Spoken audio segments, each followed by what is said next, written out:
Hello, lovely people. I'm back. It is the middle of March now. I believe today's the 18th. I'm a little bit off on my days right now because I just got back from a trip to Texas for spring break for my kids, and we had a really, really wonderful time.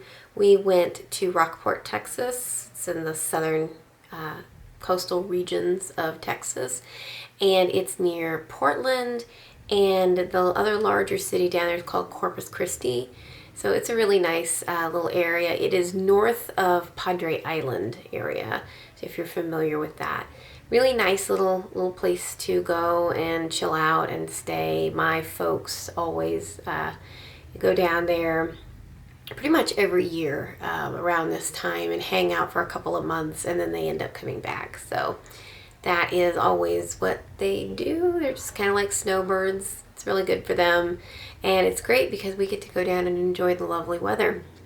So anyway, I am back now and decided I would talk to you about my recent 5-star read that is actually very affecting. And I liked it a lot, but also it's been sticking with me for so long, and every time I start thinking about it, it makes me just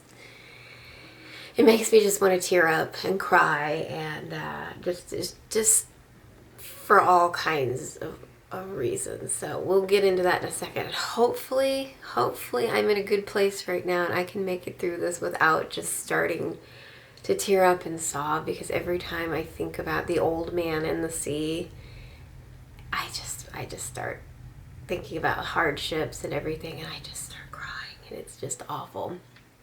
But I think I can make it through a video, no problem. We'll see. So The Old Man and the Sea, Ernest Hemingway's 1952 classic. So 1952, that Pulitzer Prize for fiction, and then 1954 he gets the Nobel Prize in literature. He wrote this after a fairly long literary career. So this was not his last book, this was not his first book. It was kind of a book that he had written after, several books. And actually, he was kind of becoming unpopular, and the book before this one was not received as well.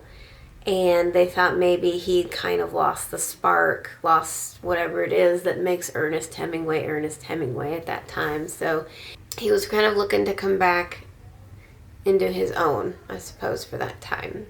So we will go over kind of the characters really quick, a summary of the plot, and, just kind of my thoughts about it. I do want to go and look at some of the 1-star reads, the 1-star reviews on Goodreads, because some of them I kind of I read at least one or two of them, and I was like, why would you give this just a 1-star? You're obviously not understanding what the text is about, but that's just my personal opinion. The Old Man in the Sea is about a fisherman named Santiago, and he is in Cuba.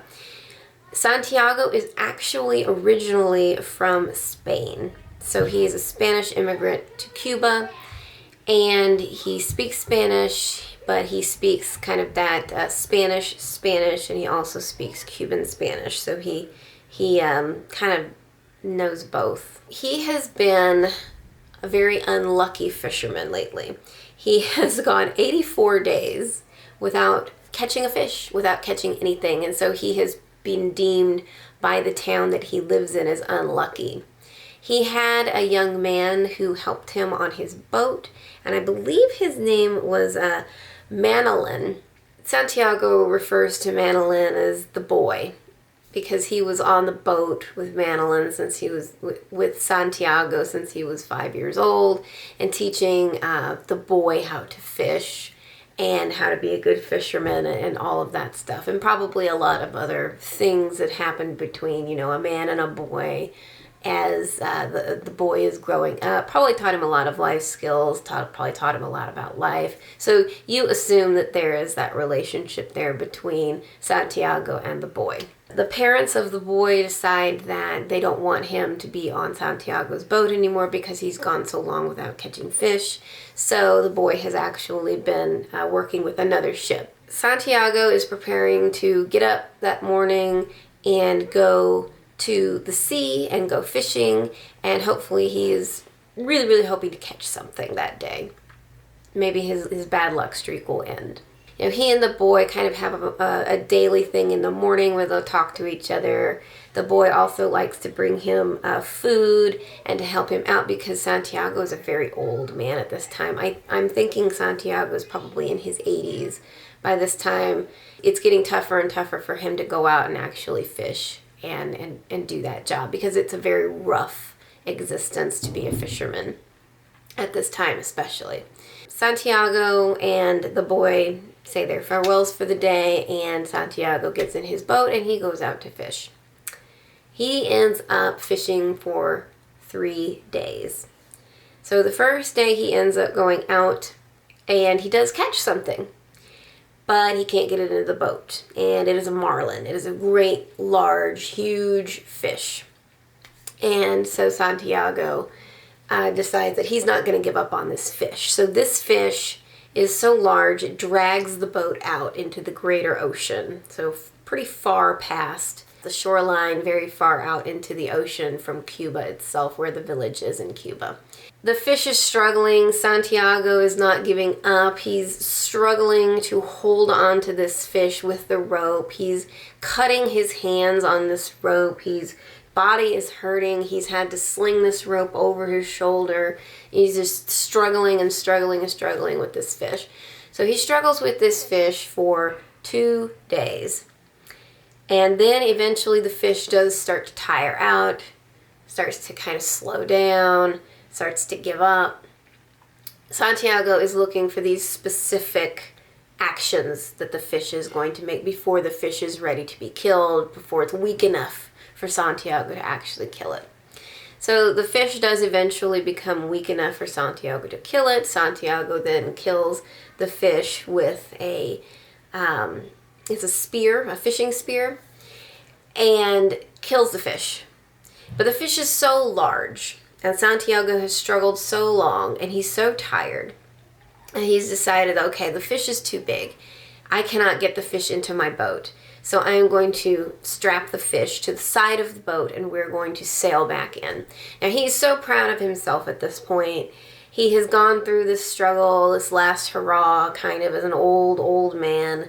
And he's like, I can make good money off of, this fish. And I can, support myself for a good long time and feed a lot of people with this fish. So he's so proud of himself at this point. So he starts to sail back toward the village.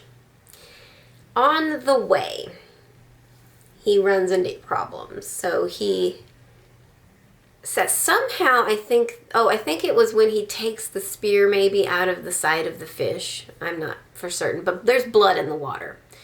And the blood, of course, attracts sharks. So the first shark that shows up is a massive mako shark. This mako shark comes up and rams itself into the side of the boat and the fish and takes a big chunk out of the fish.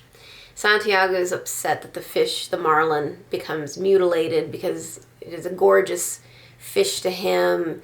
He, after such a long struggle with this fish, feels like that, he earned the fish, that the fish in a strange way is his brother. They have been adversaries, they fought, and he struggled and won, and so he doesn't want this mako shark to take this fish away.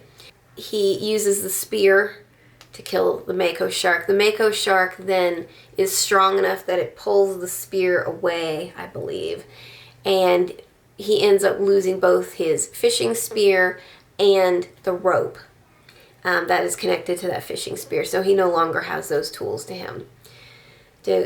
him to use. So now he's left with his knife and his oars and the tiller of the ship itself. There may be one more weapon that I'm forgetting, but he's down to very few things that he can use, and he knows that more sharks are going to come because there's more blood in the water from the mako shark. And so he does kill the mako shark. The mako shark dies and floats to the bottom of the sea. So Santiago then encounters more sharks as it's starting to get darker and all of this. After the mako shark, then there's three other sharks that show up, and Santiago kills them with his knife, and he also uses a club to club the sharks as well. But the problem is the sharks have torn up this marlin so much already. So there's even more blood in the water. He loses more and more of this marlin, which, would have, made him a good profit and all of that. So he beats off those guys. So he's lost the knife, the club at this point. There is another school of sharks that show up at night, and he also has to beat those back. And I think that he breaks the oar at that point, and then he ends up using the tiller to try and fend these things off. Well, despite him struggling and fighting these sharks and all of that, he ends up losing all of the meat on the marlin, and he realizes that he has lost all of the meat on the marlin when the last shark tries to chew on the marlin's head, which, if you know fish, there is no meat on the head of fish. It's all bone and skin at that point. And so he has lost the thing that he has gone out there and struggled for and strived for. And so there's no hope at this point.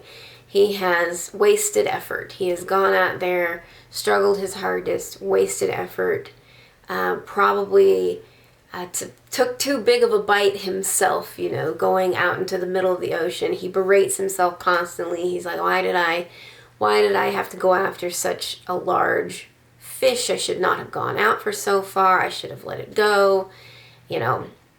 All of these things. And so he ends up going back to the village empty-handed. Takes his boat up to the dock, leaves it at the dock, makes his way slowly back home because he is just so tired. He has ended up spending 3 days out at sea, maybe a total of 5 or 6 days total at sea, and with very little water, no food, practically no supplies to actually, take on this huge marlin, and no help. And when he's by himself all of this time, he is constantly thinking of, I wish that the boy was here. I wish there was someone to help me. I wish that we hadn't gone out this far. He's constantly thinking of the things that could have been, and he dreams of the life that he had when he was younger, and also the lions on the shore. He constantly has this dream of seeing the lions on the beach in Africa. That was one of his fondest memories. So it kind of is that one thing that kind of gets him through a lot of stuff. His wife is gone. He has no children. It's just kind of a sad existence. And it's the whole thing. And I think the thing that really got me was that struggle. And it is so important in life, I think, to struggle. I really do genuinely think struggling is very important, because if your life comes easily to you, and if everything in your life comes easily to you, then you've never really earned these things. And I don't think you can appreciate other people's struggles if you yourself have not struggled. There's a beauty in the struggle.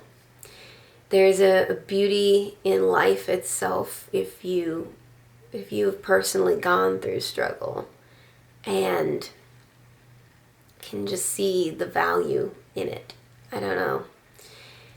I think that's what really, really got me, is that he struggled and he won. And then it didn't matter. It did not matter how much struggle he went through, because he lost it all because of outside forces. Those sharks could be metaphors for anything. really. Nature at large, taking away man's, ability to overcome nature. No matter how many times that we try and we try and we try, we're always going to lose in the end. It could be taken, there was someone I think I read that said that the sharks were supposed to represent maybe some of the critics of Hemingway. And that no matter, how long he had written and struggled and all of that, literary criticism kind of always went after him or something like that and knocked him down, and his struggle was fruitless. So you could really use those sharks as a metaphor for so many things, and struggle, and the uselessness, the futility of struggle, that kind of thing. But yeah, it's a very affecting novel. Now the version that I listened to was actually on YouTube, and it was an audiobook that was read by Charlton Heston. It was very, very good. I recommend that you listen to it. I mean, it's short. There's no introduction. There's no ending thing. It's right into the story, and then right to the end, and then that's it. So just bear that in mind if you happen to listen to the audiobook. I mean, it's start to finish. That's all it is. It's just the story itself. There's nothing else to it. I feel so bad especially for Santiago as a character. I felt so terrible for him because he seemed like such a genuine, decent human being. And he really loved this boy that he had helped to raise, basically, since the boy was 5 years old and could help him on the ship. And he just had really bad luck. And some people just have really awful luck. I think some people are just dealt awful cards, awful hands, and just don't have this, the resources, the help, the people there, to support them, to get them through hard times like that.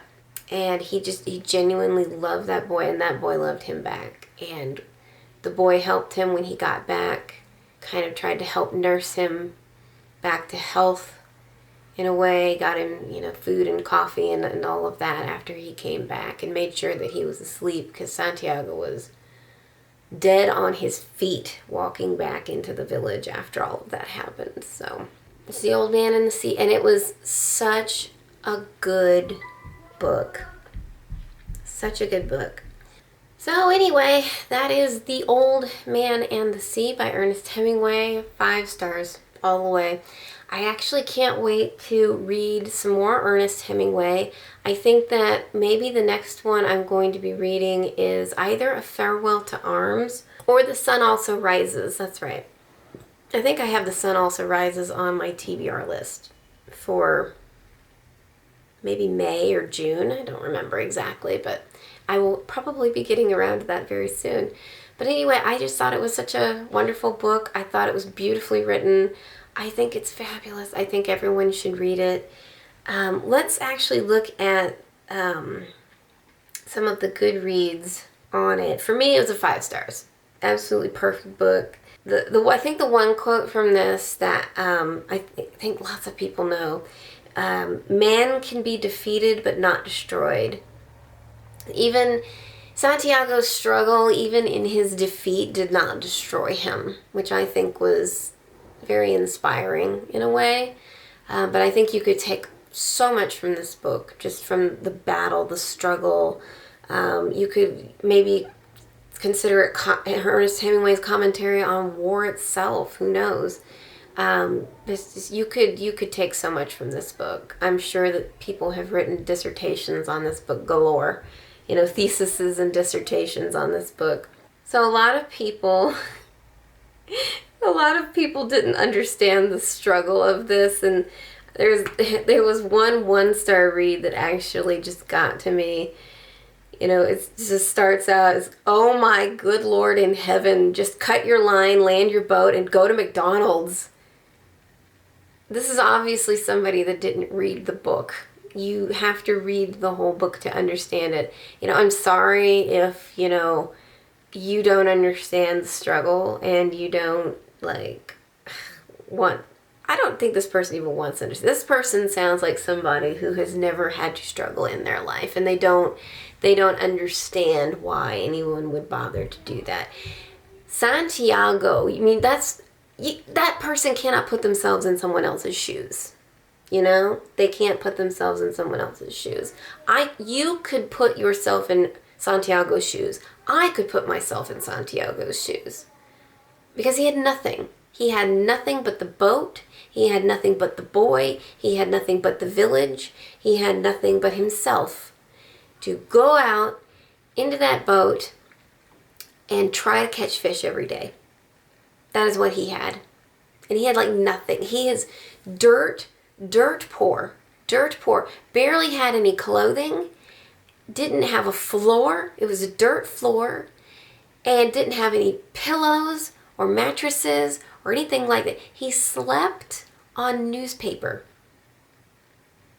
The person that wrote this, and I don't want to out them because I don't want to be mean, but whoever wrote this review has never experienced poverty in their entire life, ever, or could possibly understand what poverty is and struggle and all of that.